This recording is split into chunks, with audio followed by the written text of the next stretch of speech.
Hello, my loves, as we are diving in. Okay, so for those of you watching the replay, this is the first time I have gone live on YouTube. I used to go live on Instagram, and every month I would do some sort of energy update, whether it was about the moon or the sun or whatever. So I don't expect a plethora of people to hop on here today, but if you do hop on, say hello, drop, a hello in the comments. And if you're watching the replay, stick around because we're going to be talking about Gemini season. I got a little bit of crazy hair going on here. We're going to talk about Gemini season.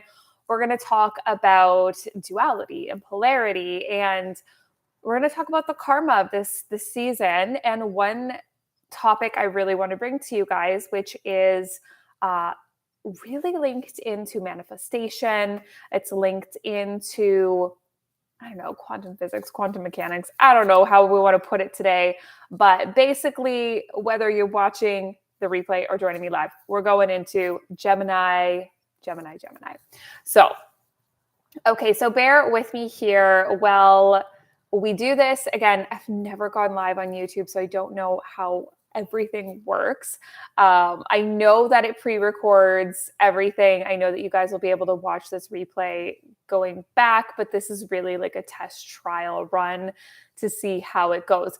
But I wanted to reach out to the questions I asked in the community yesterday. I think it was yesterday, or it was the day before. Either way, I put questions up. So I'm going to do that every month. So pay attention to the community here on YouTube, because every month I'm going to prompt you guys to drop your questions about certain energies. If I'm going live, I'm going to give you guys the chance to ask questions in case you can't be here with me live because, hey, life is busy and our schedules are also different. So we got really good questions for today's chat that I am going to bring into this conversation as well. All right, let's just make sure I've got all of my things up that I want to be able to bring to you today. Okay, so let's start with Gemini season. Like, why even talk about it? Okay, so Gemini season started on, I think it was the 21st. Yeah, it was Sunday, May 21st. The sun moved into Gemini.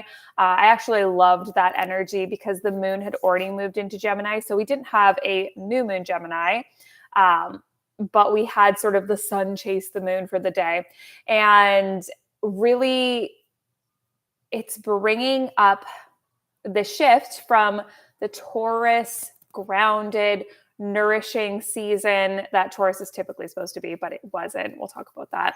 And moving us into this more social, more, active, mental season. So let's talk about Taurus season just for a second here before we dive in completely. As Taurus season is this time of nourishment, this time getting back to our bodies. We enter the astrological New Year's in the Aries moment. Things are reborn. We come back and we kind of start to focus in on ourselves. And then we move into the Taurus energy where we come back to connect with our body, to connect with sensuality, connect with food, to nourish ourselves. I saw a really good example lately. I don't know what I was watching. Guys, I watch so much astrology content. I'm learning every single day, all day. But I was watching a video where the people were talking about Taurus season and Libra season falling in the most beautiful times of the year for people who experience the seasons, especially, right? Taurus season, all the flowers are opening. It's truly this season of beauty. The buds open, the colors come back. It is a season of Venetian beauty, which is Taurus. And then Libra season being fall, or if we flip those for the Southern Hemisphere and the Northern Hemisphere is flipped, but still fall brings all the colors of the death before our energetic winter, before our physical winter. Fall is such a beautiful time, right? The colors, the trees changing, everything shifting. And so these two Venetian seasons are so beautiful. And I really loved that. So when we're tapping into Taurus season, it wants to bring us into that energy of beauty and nourishment and fulfillment. But what we've just moved through was a very intense eclipse season and Mercury retrograde all mixed into one.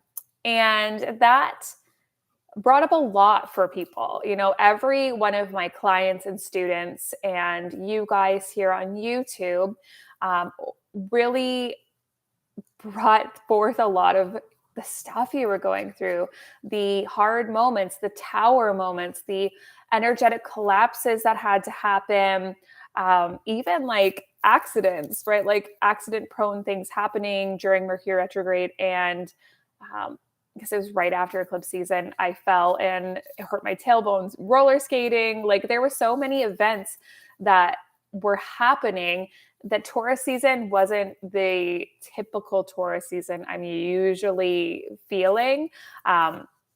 Usually April for me personally is this time where like I get really fed up with winter and I get frustrated and I go into this like energetic rest period, or what I could call like a slight depression. I experience the energy of a depression, right? The pressure on me. And then usually Taurus season is the lift from that. But this year it really wasn't. For me personally, it was a very sleepy season. I had to go into a full rest mode, and I literally had to go into an energetic collapse and rest completely. Okay.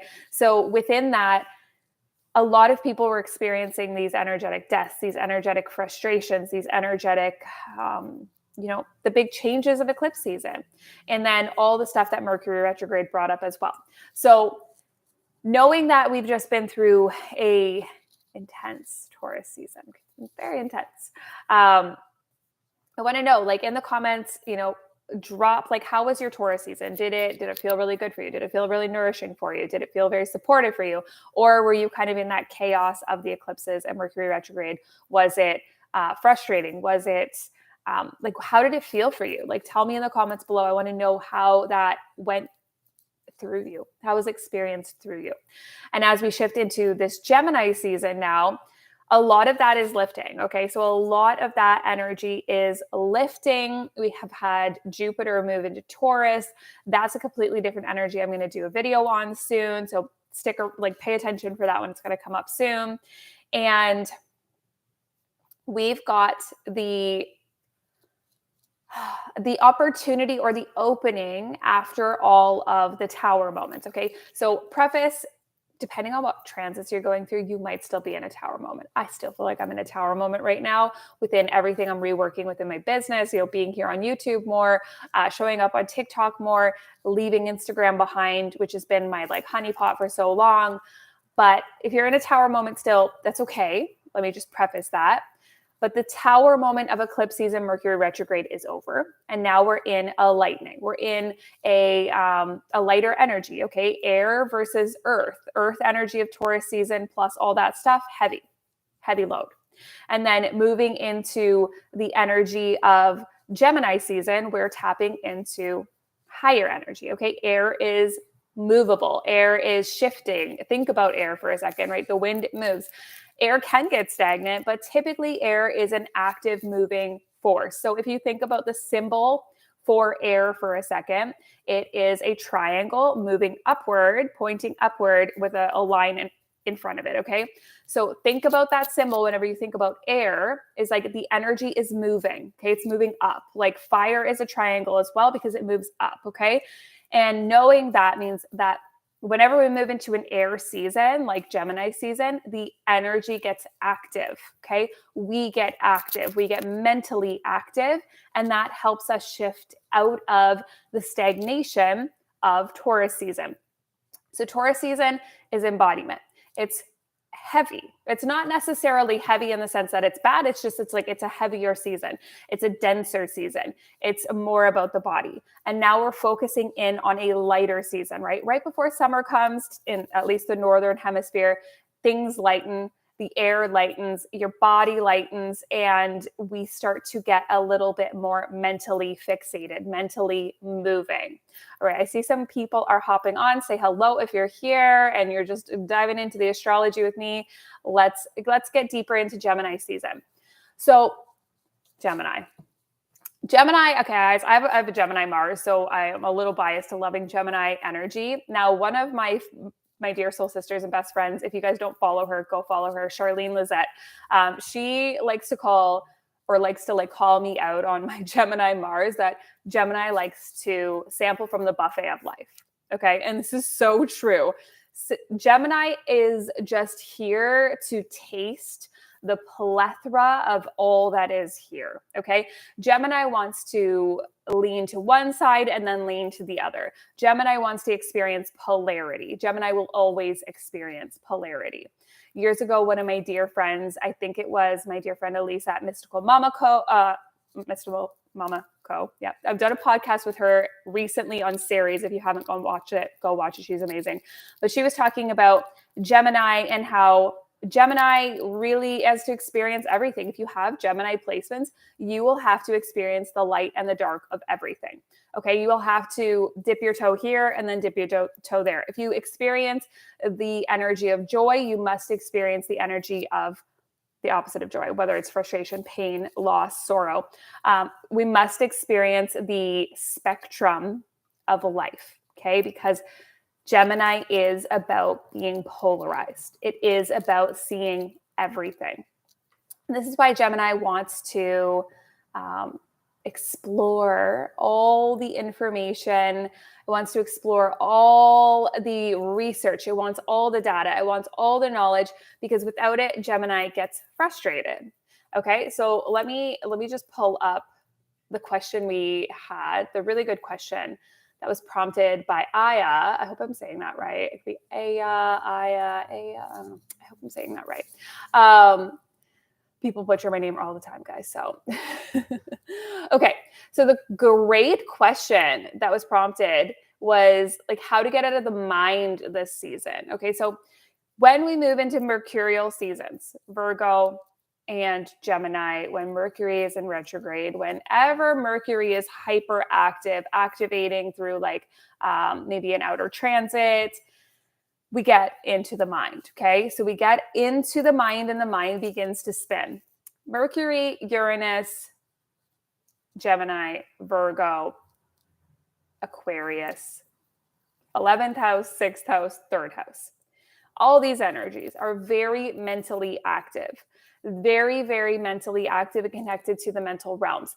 And so because of that, there is this almost a disembodiment that can happen, okay? Where the mind takes over, the monkey mind, whatever you want to call it, and it wants to run the show. It wants you to perceive all the information. Gemini is about perceiving information. It's about digesting and understanding information. And so with a Gemini, if you have Gemini placements or you're in Gemini season, the mind will be activated, like I mentioned, with that air energy. And so how to settle the mind, how to soften the mind, how to get out of the mind is about getting into the body. And this is one of the hardest things for Gemini placements and Gemini season, okay, is to get into the body. With the Gemini season energy, like we're going to have the Gemini new moon coming in a couple of weeks. I think it's like June 18th. It is going to be an active moon. It's going to activate the mind. It's going to make the mental stir. And with that, we want to understand that we have to come back to the body. So with all my Gemini people, I'm always talking about nervous system support, body work, embodiment, and things that will create balance within the body, okay? Because these placements of air don't necessarily live in the physical. And so we need to ground the mental energies down to earth. We need to bring these energies down to earth. So during Gemini season, you may experience this energy of needing to calm the mind.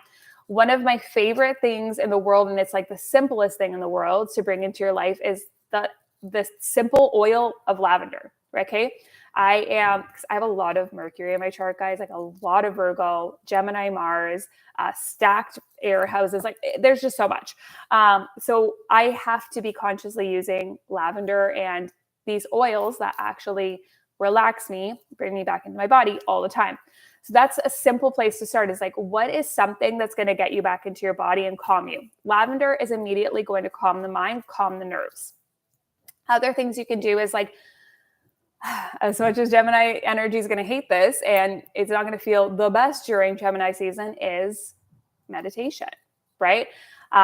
Moving meditation, a lot of high active air energies, they need to be moving during their meditations. But the challenge for these energies is actually to stop moving, right? So lately I've actually been doing a 10-minute time set every day with my, what's that called? Clock, stopwatch, and setting that I do not move in that 10 minutes. Now, it has taken me 10 plus years to get to a point where I can sit for even 10 minutes and not move and just breathe. Now, let's add on to that. As I said, breathe there, get out of the mind with breath work. Okay. There's a beautiful place in Toronto, and they have a channel on YouTube. They're amazing. They're called Othership. One word, Othership. And they have guided breath work on there. So Gemini is about the lungs. It is about breathing. It is about air energy. It is about, the shoulders, the arms, the hands. And so breath work is going to open that space and get you out of the monkey mind back into the body. So what I'll always say for Gemini energy and Gemini season is we need to get back into the body and be present, whether it's breath work, oils, any other moving meditation, or just get outside. Okay. Get outside and be present. Pay attention to your surroundings. It's like when I experienced panic attacks years and years ago, one of the most healing modalities I worked through, which you guys may have heard of before, is just simply naming my surroundings. Okay. Naming what was around me. Okay. There is a couch there. The walls are white. There's a picture over there. I'm wearing these pants. These pants feel like this. So that is like the energy we kind of want to get into with Gemini of what is your body? What is your body? What's around you? What are you smelling? All these things to get us back to I am here physically and I am experiencing a physical reality. And yes. Okay. The other thing I will say for getting you out of your head during Gemini season is brain dumping. I am a huge advocate for brain dumping. There's a lot that goes on in here. Get it onto paper. Don't keep it stored in your head, or you will go in circles and circles and circles and circles. Journal. Like maybe this is the month you start a journal process. I'm starting a whole thing, guys. I'm building an empire behind the scenes here, and it is going to deeply involve journaling. And so journaling and brain dumping is one of the best things you can do in Gemini season, or if you have Gemini, third house, Virgo, all those placements I mentioned before. Get the stuff out of your brain. Get it out of your brain so that your brain can go, I have space now. Okay. That is going to help so much with working through these energies. Okay. There was a couple more questions in here that was really good. Explaining why Taurus energy is so potent that it's almost you can't feel into Gemini season. Okay. So one, I would say that might be a personal experience within your chart that like Taurus is activating something big within you for that question. But at the same time, Taurus is about the body, right? We feel earth energy. We feel it slows us down.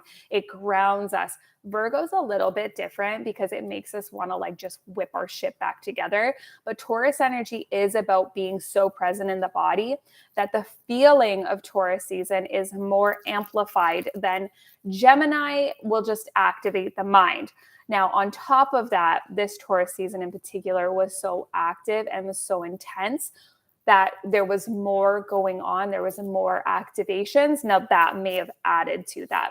But what I'm really feeling into that for that question is what is happening in Taurus in your chart that is so specifically potent for you. Okay. These are the good questions. When we feel an energy very intensely, there's usually a chart connection as to why that energy is felt so potently within the body force. So for instance, these mercurial energies for me, I feel them like there's nothing else going on because all the Mercury in my chart plus my natal Mercury retrograde, it just feels it.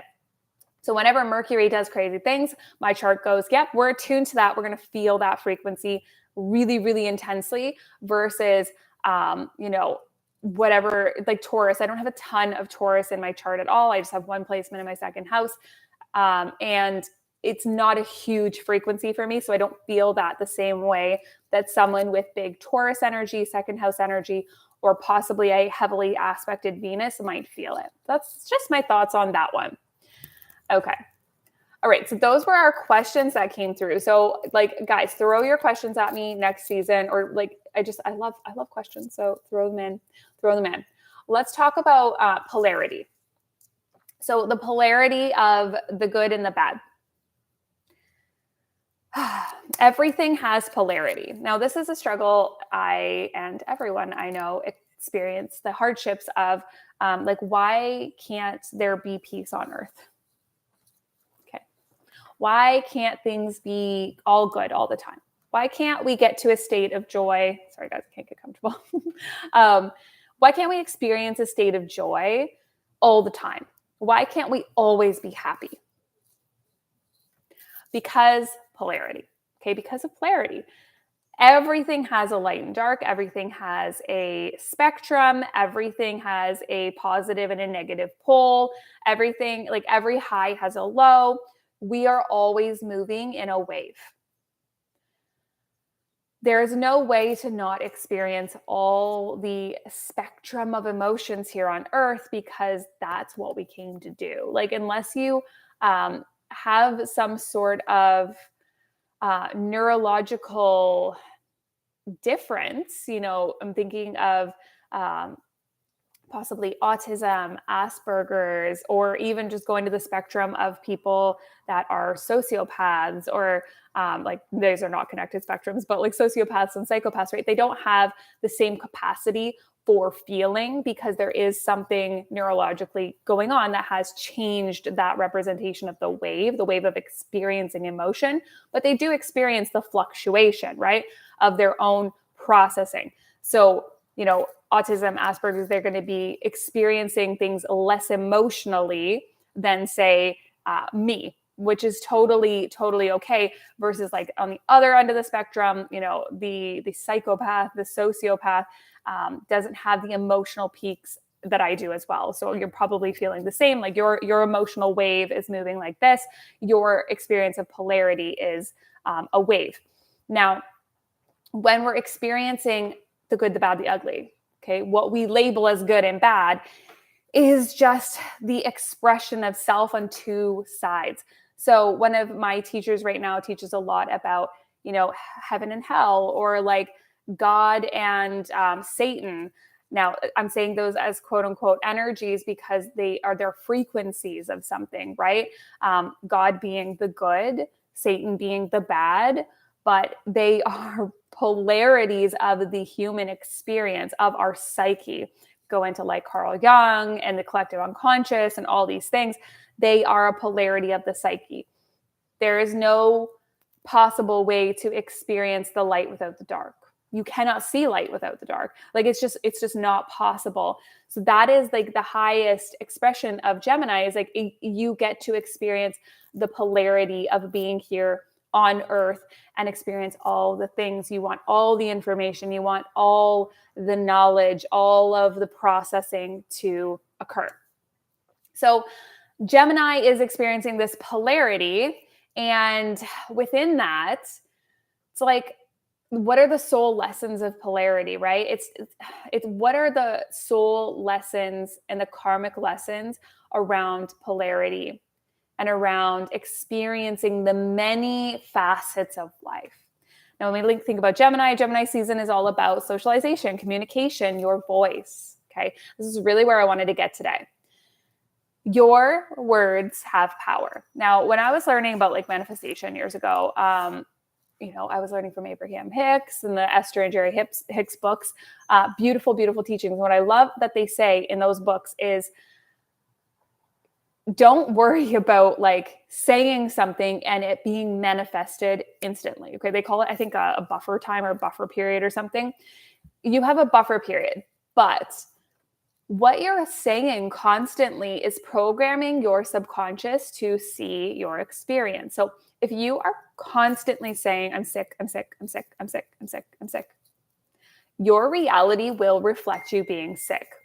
If you are constantly experiencing or saying, I'm broke, I'm broke, I'm broke, I'm broke, I'm broke, Your reality will confirm and affirm your words, okay? And your thoughts. So Gemini, thoughts and words. Now, I'm not saying this is an easy switch, but I am saying, dive into this work with a teacher, work with a mentor, work with a healer, whomever you need to do, tapping, subconscious programming, hypnosis, past life regressions, whatever it is, to rework your mental processing. Okay, for me, it's a lot of those things, but it's a lot of journaling and shadow work to understand, why do I think this way? Why is this in my programming? Where does it come from?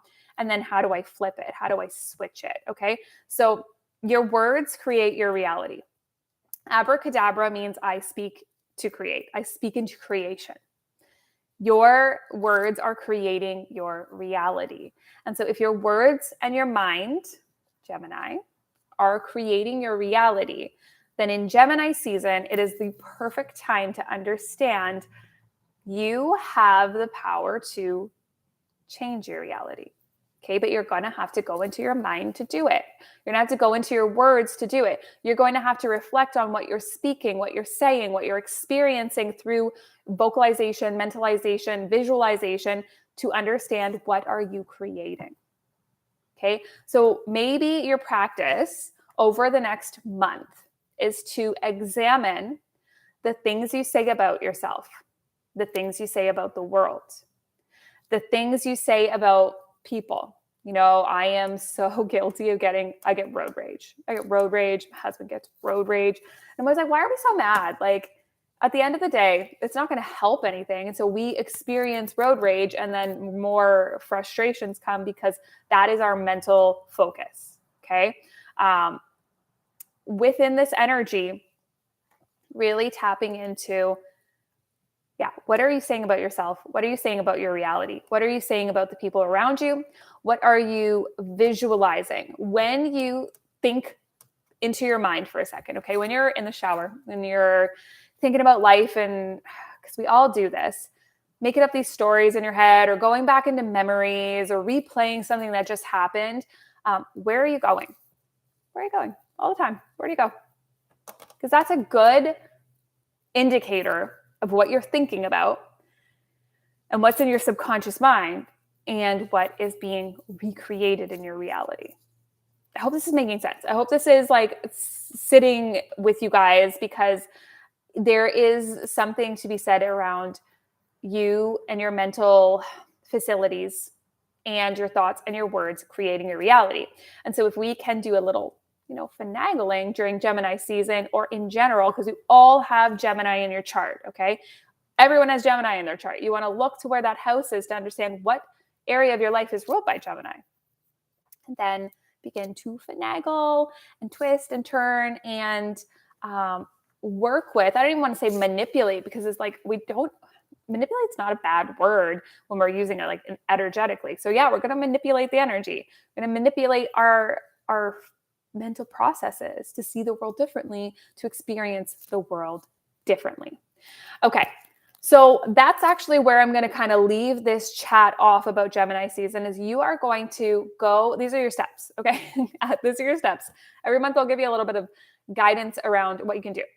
You're going to go into your chart, and you're going to see what house is ruled by Gemini. Okay. And you're going to drop that in the comments below. Tell me what house is ruled by Gemini in your chart. And then you're going to tell me what placements you have in Gemini, okay, being activated over the next month. And you are going to just reflect. Okay, this is the area of my life. That's a little house I'm drawing right there. The area of my life activated by Gemini is house 1, 2, 3, whatever. And then the placement, you're going to go in. Okay, I have my sun in Gemini. Okay, my identity is there.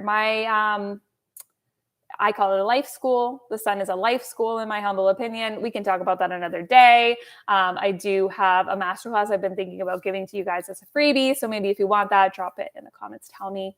But the sun is, maybe the sun's in there. Maybe the moon's in there. Okay. What is in there and what is being impacted by the sun or illuminated by the sun this month? Think about the sun coming in like a spotlight, and it is going to hit that house and be like, hey, look here. Let's illuminate this. Let's bring energy. What does the sun do? It brings vitality. It brings It brings vital life force. So it's going to come in and shine on that house and say, okay, let's light this shit up. And then you're going to tap into those questions I mentioned, okay? Questions. What do I say about myself? What do I say about my reality? What do I say about others? What am I visualizing? Am I intentionally visualizing? What do I see? What stories are running in my head? You know, when I talk to myself, what am I going back to? What memories am I going back to? And then let's try and flip the script. Okay, let's try and bring more good, juicy stuff into this Gemini season so that you can understand it. Yep, it's polarity. You're going to experience everything all at once. That's the joke, you know, that movie, Everything All at Once. It's truly the epitome of real life, especially with astrology. And you're just going to tap in. Okay, what is being illuminated? And let's start to see the truth about what you say about yourself, what you say about the world, and how that might be impacting what the world looks like energetically for you. Okay, that is all I have for you guys today. If you are listening here on YouTube, please drop those things in the comments. Tell me what house is ruled. Gemini, tell me your Gemini placements, thoughts, anything that comes up. And hopefully next month we can start to grow this so that I can do these little energy updates for you guys live, and we can get some questions in the comments and make it a whole thing. Make it a whole thing, okay? Starting from scratch here. It's very messy. It's always messy at first, but I can't wait to go deeper with you guys. And if you are listening in on the podcast, which I am going to post this on my podcast so you guys have it, I want to hear from you guys. You know, send me an email, send me your thoughts. I can't wait to hear what you guys think. I am sending you so much love today. I will talk to you soon.